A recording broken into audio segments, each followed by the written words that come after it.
बलात्कार यताउति केही भइहाल्यो भने फाँसी नै माग्न आउनुहुन्छ। यति सबैलाई थाहा नै छ के भन्छ अब यो बलात्कार भयो अर्को बलात्कारमा पनि फाँसी नै माग्नुहुन्छ।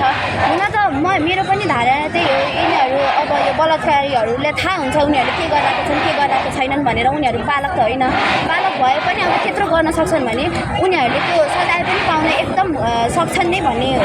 तर अब फाँसी भन्दाखेरि चाहिँ क्यापिटल पनिसमेन्ट भनेको एकदम ठुलो कुरा हो नि त, सानोतिनो कुरा होइन।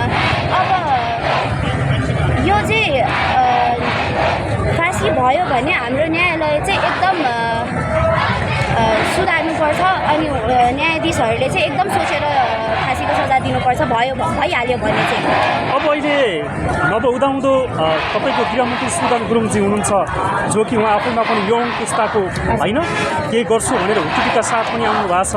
उहाँले चाहिँ यो देश कायापलट गर्ने उहाँको कल्पना पनि छ। के भन्न चाहनुहुन्छ सुदन गुरुङजीलाई, गृहमन्त्रीजीलाई? सुदन गुरुङजीलाई चाहिँ अब मैले के भन्न चाहन्छु भन्दाखेरि देशको नागरिक